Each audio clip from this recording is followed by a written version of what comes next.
Jungle. Et la 18e heure de la journée a sonné, fidèles suggers, et c'est votre émission Fashion Act qui s'installe chez vous. Merci de l'accueillir et merci de votre fidélité car elle nous honore. On sera ensemble durant 26 minutes et on va commencer bien sûr par le Fashion Zooming qui aujourd'hui s'intéresse au mannequinat, et c'est un mannequin professionnel qu'on aura dans notre République et qui va nous parler bien sûr de son activité, de sa carrière, des difficultés qu'il rencontre bien sûr et des projets. Et puis dans l'acte, on aura bien sûr quelques pas qu'il va esquisser pour votre plaisir, fidèles suggers. Et question de montrer à tous les amateurs de la mode, à tous les amateurs du mannequinat, comment bien sûr poser lorsqu'on est face à un objectif, lorsqu'on est sur un podium pour vendre au mieux un vêtement. À la fin, le flashy mode bien sûr vous sera servi avec une collection très fraîche, très colorée. De toutes les façons, le temps est lancé, à vous de regarder.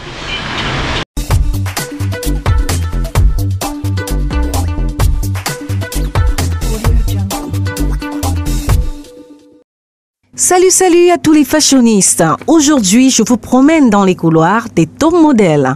Dans l'industrie de la mode, le mannequinat est employé principalement pour la promotion de l'habillement, des accessoires de mode et des produits de beauté. Dans notre République, fidèle swagger, Freddy Manyongo, top modèle camerounais et mannequin professionnel, sera au rendez-vous pour dévoiler les secrets du mannequinat, ses exigences et son côté fun. Passionné et chroniqueur de mode depuis sa tendre enfance, celui qu'on appelle Freddy Mani accourt dans le mannequinat grâce à sa sveltesse, à ses allures de félin et son pôle latier.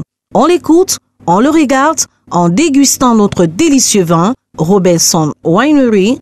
Chin chin à tous.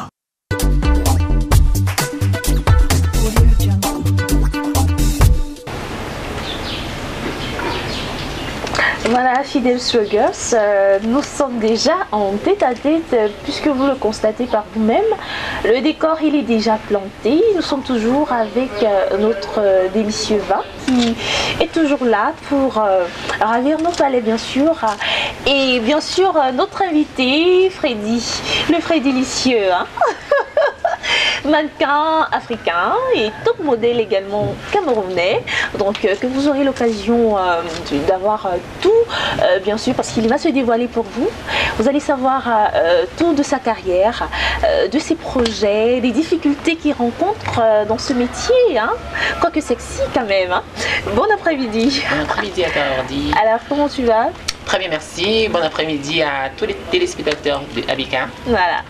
Il faut dire que c'est un plaisir d'avoir honoré cette invitation. Voilà. Voilà. Donc, mais tu n'es pas n'importe qui, tu es quand même top modèle, hein. Voilà.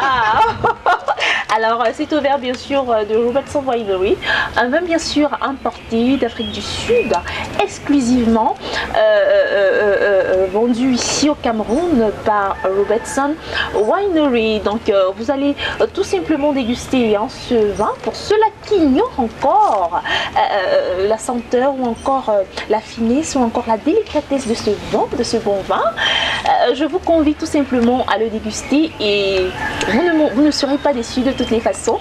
On va très rapidement se retourner vers Freddy. Voilà, un toast pour te souhaiter la bienvenue et nous donner tes impressions hein, après dégustation, d'accord? D'accord. Ok. Comment tu le trouves? Très fruité. Ouais. Ouais, donc tu sais, pour quelqu'un qui n'est pas habitué à l'alcool, Oui. c'est... Je sens très bien l'expérience. Voilà. Pourquoi pas? Alors, on rentre rapidement dans le vif du sujet. Tu es mannequin professionnel. Oui. Comment tu commences ta carrière? Eh ben, ma carrière a débuté en 2010, novembre 2010. Déniché par qui? Bon, je dirais que j'ai eu la chance de débuter dans des grands plats, comme on dit. Donc, mon tout premier casting, c'était lors du Annual Show Fashion Week en 2010. Donc, parce que j'avais une condition, venant de ma maman, il fallait déjà que j'ai mon baccalauréat avant de commencer le mannequinat. Donc voilà, j'ai eu le privilège en 2010 d'aller faire le casting Annual Show Fashion Week. Oui, donc tout a commencé avec Annual Show Fashion Week. J'ai fait mon casting où on voulait 7 garçons pour la grande soirée. Donc j'ai eu le privilège d'être parmi les 7 garçons, tout le Cameroun. Parmi les 7 garçons. Donc, voilà, et est-ce que tu peux dire qu'aujourd'hui ta vie de mannequin a eu un impact dans ta vie professionnelle, dans ta vie personnelle, j'ai envie de dire? Oui, ma vie de mannequin professionnel a eu un certain impact, dans ce sens que étant ancré dans le milieu de la mode, étant ancré dans le milieu de mannequinat, on est conditionné, vous voyez, on est conditionné, on a un certain suivi qu'on doit avoir. Il faut travailler, il faut s'entraîner. Et donc, il y a cette discipline que je m'impose en tant que mannequin. Et elle a des répercussions sur ma vie personnelle, que ce soit au niveau des études, que ce soit au niveau professionnel, c'est-à-dire hors du cadre du mannequinat. Donc, tu vois un peu, donc, il y a cette discipline qui fait une routine quotidienne. Il faut travailler, dormir à telle heure. Il faut se priver. Il faut se priver. Alors, quelles sont les qualités qu'un mannequin doit avoir? Un bon mannequin, déjà, hormis les critères physiques, la taille et tout le reste, déjà, à mon exemple, par exemple, moi, je fais 1m98 de taille, une vraie girafe, pour 51 cm de carrure, 97 au niveau de la poitrine, 76 taille, 98 au niveau du bassin, pour 118 de longueur jambe, tu vois. Là, moi je suis une exception, tu vois. Mais bon, il faut les critères physiques, 1m71 pour les femmes, le minimum, 81 minimum pour les garçons. Donc voilà, le physique, filiforme, élancé, l'ossature du visage, la symétrie du visage, le charisme, le magnétisme, la photogénie, la personnalité. Oui, la personnalité. C'est très important parce que la personnalité joue également pour, hormis les critères physiques, la personnalité joue également pour ton ascension et pour l'accessibilité au titre de top modèle. Tu vois un peu, parce qu'aujourd'hui Naomi Campbell n'est pas là, parce qu'elle est Naomi Campbell. Oh oui, elle a le physique, elle a la présence et tout, mais sa personnalité aussi. Tu vois, les relations que tu tisses avec les stylistes, parce que c'est à travers ces relations, cette relation que le styliste ou les photographes sont amenés à t'appeler demain pour d'autres éventuelles collaborations, tu vois. Donc c'est un peu ça. Donc ça joue un peu en empathie. Voilà, maintenant tu as parlé tout à l'heure de taille et tout. Au regard des mannequins nationaux et internationaux, on constate que la majeure partie des mannequins sont sveltes, ont des tailles fines. Est-ce que cela, parce qu'ils se privent, on en voit des mannequins qui ne mangent pas, qui sont anorexiques, est-ce qu'il y a un certain impact sur la santé? Voilà, cette finesse-là, est-ce qu'on peut pas aussi avoir des mannequins à grande taille et tout? Est-ce que ça n'existe pas? Oui, les mannequins grande taille ici, bien évidemment. On voit déjà de plus en plus dans la société et dans la mode des mannequins grande taille. Mais c'est encore fermé. Prennent de plus d'ampleur, quoi. Elles sont plus présentes que ce soit sur les hommes que ce soit sur les femmes. Donc voilà, les stylistes essayent d'élargir leur collection pour essayer de toucher cette catégorie de personnes. Donc voilà, je vais revenir sur le mannequinat standard. Le mannequinat standard, c'est de 36, souvent de 34. Vous voyez, d'autres sont jusqu'au 32. Donc voilà, mais là, je vais parler sur le plan international. Paris, New York, Milan, vous allez voir des mannequins filiformes, maigres, d'autres se privent. Oui, parce que il y a une certaine pression qu'on exerce sur elles. Vous voyez un peu, la compétition est assez rude de l'autre côté. Je ne vais pas dire qu'au Cameroun ou ici en Afrique, la compétition n'est pas rude. La compétition est très rude puisqu'il y a des mannequins bourrés de talent. Vous voyez, mais de l'autre côté, c'est un métier ici. Elles vivent de ça, ils vivent de ça. Donc du coup, là, il y a énormément de mannequins, vous savez, elles commencent très jeunes. Elles commencent à 14, 16 ans, à 20 ans, elles commencent déjà à prendre, pour certaines prennent déjà leur retraite. Donc du coup, il faut être dans le standard. Vous voyez un peu. Et vous savez, quand vous commencez à 14 ans, à 16 ans, on grandit, le corps se développe, il y a des hormones. Donc du coup, il y a certaines qui vont prendre du poids. Donc du coup, elle est obligée de s'infliger des régimes souvent très draconiens. Oui. Donc voilà. Mais ici en Afrique, au Cameroun, dans ce cas d'espèce, ce problème, je ne veux pas dire qu'il n'existe pas, mais il n'est pas très ancré parce que on a pour habitude de voir que la femme africaine est ce qui a un peu de rondeur. Donc du coup, vous allez voir qu'il y a des mannequins qui vont toucher jusqu'aux 40. Vous voyez un peu, dans d'autres ont de bassin, un peu de fesses. C'est qui, en Europe, à Paris ou à Londres, n'est pas toléré. Vous voyez, au Cameroun, on est un peu plus indulgent. Vous voyez, parce qu'on sait que ce sont des Africaines qui vont acheter les collections. On sait que ce sont des Camerounaises qui vont acheter les collections. Les stylistes vont coudre pour des Camerounais. Vous voyez, donc voilà. On est un peu moins strict. Voilà. Et ça ne veut pas dire qu'il ne faut pas être dans la norme. Alors, depuis que tu exerces ce métier, qu'est-ce qui t'a le plus marqué? Je dirais ce qui m'a le plus marqué, c'est en 2004, dernier show. Ouais. Bien évidemment, j'ai eu le privilège d'être élu top modèle, second top modèle de l'année. Tu sais, c'était un carrefour de la mode, tu vois. À chaque édition, il y a le mannequin qui vient un peu de partout. De partout, du Nigeria, oui. Du Gabon, du Ghana, de la Côte d'Ivoire, de la France, des États-Unis. Donc du coup, tout le monde avait la possibilité de participer au concours top modèle, homme comme femme. Tu vois, et dans la session homme, il y avait toutes les nationalités, Nigériens, machin chouette. Et du coup, quand tu vois les gars du Nigeria, ils sont bien foutus, ils sont bien marqués, et tout. Tu regardes les Ivoiriens, tu regardes les Camerounais, parce que j'ai des collègues, attends, les Camerounais ont un talent fou ici au Cameroun. Les mannequins sont véritablement talentueux. Donc du coup, je me vois, j'étais super stressée, j'étais paniquée à l'idée de faire ce concours. Il y a un de mes collègues mannequins, Claude Thierry, avec Dimitri Kanga, lui il est à Yaoundé. Claude Thierry me dit, avant qu'on commence le concours, il me dit, Freddy, je ne veux pas te donner le lait. Je ne vais pas te donner le lait. J'ai dit, et qui est? Moi je sais que c'est toi qui va gagner, donc du coup, moi je suis sceptique.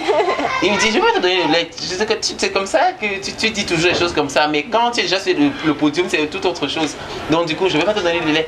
Donc tu vois, j'étais un peu anxieux parce que je vois ces mannequins qui sont brutants. Est-ce que je vais y arriver? Est-ce que je pourrais être réduite au modèle devant ces gars? En même temps, eux également, ils se disent, mais attends, le gars qui est là-bas avec sa 1m98, ses jambes...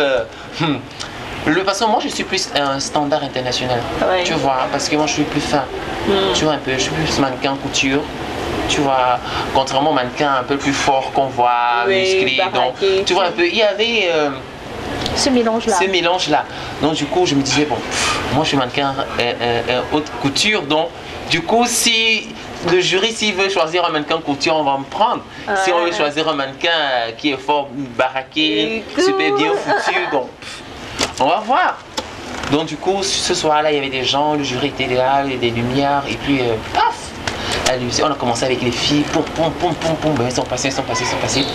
Après, on a fait la sélection des 10 derniers mannequins, filles. Après, on a commencé avec les glaçons. Préliminaire. C'est quand tu passes sur le podium, tu es entré dans une bulle, tu es dans une sphère où souvent tu ne sais même pas si les gens crient, si les gens ne crient pas, tu fonces quoi. Je suis passé, poum, je suis passé, après on a payé les 10 derniers, je t'ai pas mis les 10 derniers, donc on a fait un deuxième tour, et à fin de compte, on a payé les 3 lauréats. Voilà. Alors si on te demandait, une dernière question pour la fin, tu dois avoir 3 vêtements dans ta panerie. Ce sera lesquels? 3 vêtements dans la panerie déjà. Je dirais une pièce ethnique, étude en tissu pain, que ce soit une chemisette ou un petit boubou comme je porte là. Donc voilà. Et tout comme pour les femmes, la petite robe noire, chez nous, les hommes, le pantalon noir. parce que c'est une pièce qui est facile à porter, pratique et ça date à tout lieu. Donc que ça pour le bureau, une sortie d'après-midi, une soirée, le pantalon est très pratique. Donc ça date toujours être dans une foulard. Et enfin, vous savez, voilà, c'est une ville où il fait excessivement chaud. Donc un Bermuda. Petite culotte Bermuda, oui. Donc, pour être relax. Relax, les courses, pratiques, monter, descendre et tout. Donc voilà. Voilà. Alors, on va tout simplement te dire merci. Merci pour cet entretien, pour ce tête-à-tête. Toujours avec notre délicieux vin. On va encore te souhaiter bon vent dans ta carrière, plein de bonnes choses. Et vivement, et vivement que tu nous reviennes encore dans les prochaines éditions de Fashion Act. Je l'espère. Déjà, merci à toi, Ordi, pour cette invitation. Donc, Fashion Act, c'est une plateforme qui nous permet à nous, mannequins, pas seulement mannequins, stylistes, tous les acteurs du secteur de la mode au Cameroun, de pouvoir s'exprimer. Donc c'est à travers des émissions comme ça qu'on peut faire comprendre aux téléspectateurs, à tous ceux qui sont fanatiques du métier, de pouvoir croire en soi que oui, au Cameroun, ce corps de métier existe, que ce soit les mannequins, soit les accessoiristes, oui, vous pouvez vous exprimer, vous pouvez croire en vous, croyez en vous, parce que sans la confiance en soi, on ne peut pas arriver là où on espère arriver. Donc voilà, moi j'ai eu le temps de dire que oui, je vais être mannequin. Quoi qu'on dise, quoi qu'on fasse, je vais être mannequin, je suis mannequin aujourd'hui et j'espère que ma carrière, par la grâce de Dieu, arrivera au chéri. Voilà. Voilà, fidèles téléspectateurs, lui c'était Freddy. Donc on va prendre une page colorée et on revient pour l'acte. Et c'est tout de suite. I'm coming from South Africa, land of the Great One, from the Robertson Valley of wines and roses in the Cape of Good Hope. I brought with me a treasure to the cradle of our fathers, Robertson Winery. Wine and dine with kings and queens in style and experience greatness. When we think wines, nothing can beat Robertson wines. Top class but very affordable, there is every reason to go for quality now. Robertson Winery, quality that always gets better.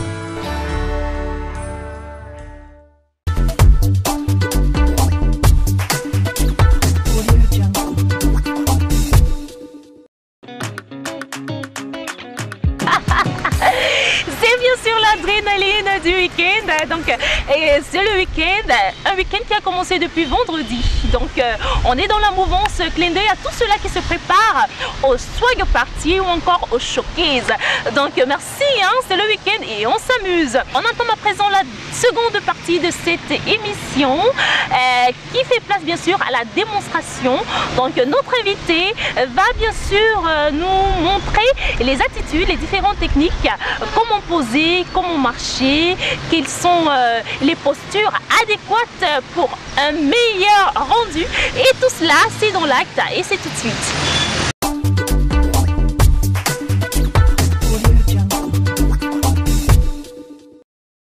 Alors maintenant, nous sommes dans l'acte et on aimerait bien savoir quelles sont les attitudes, autant pour moi, à adopter lorsqu'on est face d'abord à un photographe, à un objectif. Quelles sont les attitudes?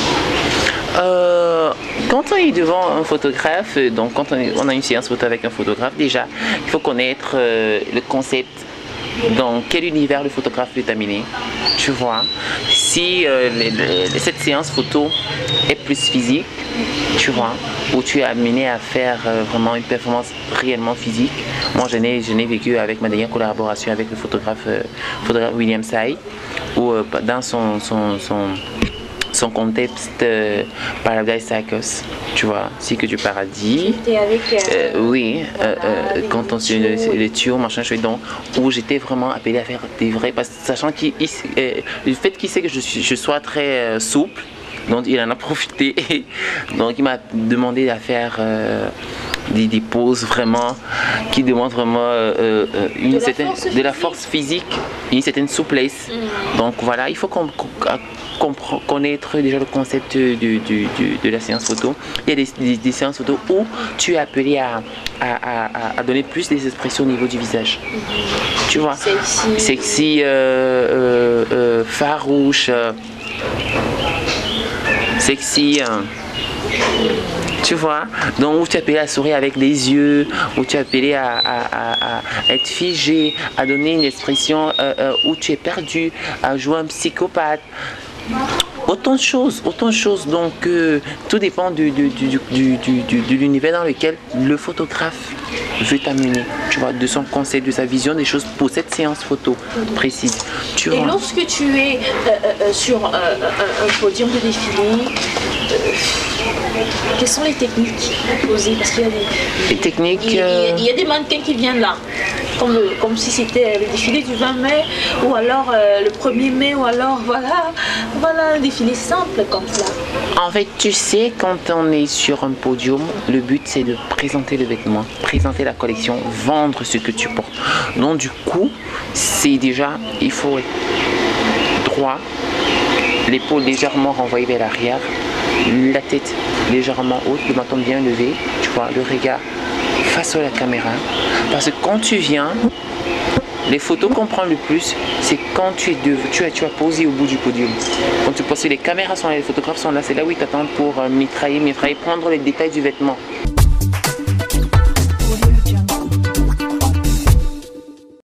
Il y a des photographes qui, dans le shooting, il y a des photographes qui sont grincheux, il y a d'autres qui ne parlent pas assez. Tu te situes à quel genre lorsque tu veux faire ton shooting? Déjà, quand je shoote avec un photographe, déjà, il y a cette attente. La communication, déjà, entre il n'y a rien de plus mieux de communiquer avec le photographe. Tu vois, parce que le photographe te dit dans quel univers il aimerait être. Il te dit ce qu'il attend de toi, ce qu'il veut présentement pour cette séance photo. Parce que les séances photo ne se ressemblent pas. Aujourd'hui, on peut faire une séance photo ethnique, on peut faire une séance photo de sport, on peut faire une séance photo beauty, on peut faire une séance photo où tu es psycho, c'est une psychose, tu vois, autant de choses, tu vois, un peu. Avec tu vas voir mes photos, il y a où j'ai des portraits, où il y a des expressions où je joue un toxico, tu vois. Oui, c'est autant de choses. Tu vois un peu, c'est autant de choses. Donc du coup, la communication entre le mannequin et le photographe est très primordiale et très essentielle. Et un conseil que je donne, tu vois, au mannequin, tu vois, c'est de la communication. Faites communiquer déjà avec tous ceux qui sont dans la salle ce jour. Parce que quand tu entends shooter, il faut être à l'aise. Être à l'aise. Parce que si tu es tendu, tu pourras pas t'exprimer comme il se doit. Donc le fait que tu communiques avec le photographe, tu amènes le photographe te dit oui, c'est bon, continue. Ça t'encourage toi le modèle. Le fait que tu entends que le photographe dit c'est bon, continue. Il va te dire en même temps oui, change. Non, garde ton bras comme il était. Non, remonte le menton, Freddy. Oui, voilà, j'adore cet angle, j'adore ce regard. Tu vois, c'est autant de choses, cette communication, ça te motive encore à donner plus. Et maintenant, quand le photographe est satisfait, tu peux qu'être satisfait.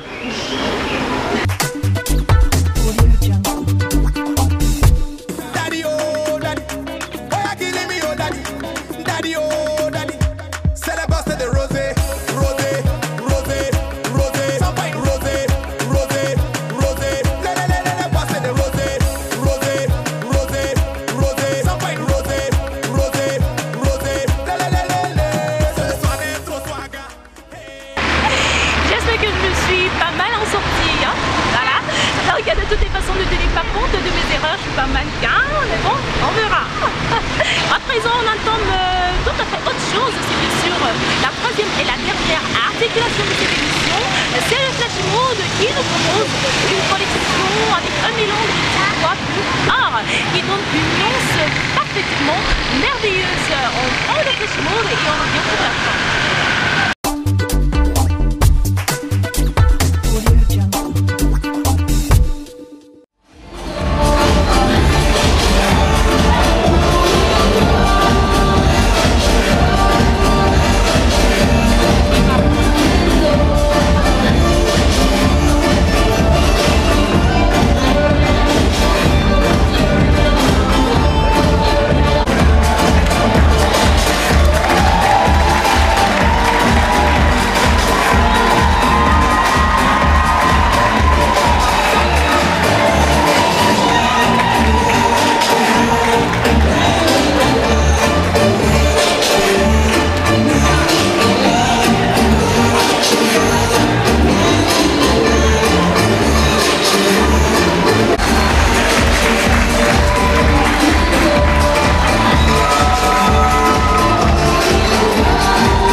jardin de Bonamoussadi, situé bien sûr dans le 5e arrondissement, que s'achève cette très belle aventure. Merci à toute mon équipe, merci également à mon réalisateur, le fashion bien sûr, Moïse Bertrand Goloko, assisté bien sûr par Liv Kit et Emmanuel Ndedi. Je n'oublie pas Moni Cyril, le créateur, le génie de l'infographie, ainsi que Cathy Minta, Sandrine Ango, Marinette Ngimpak, Gaël Ndjamou et tous les swaggers du monde qui ont regardé et qui ont soutenu cette émission.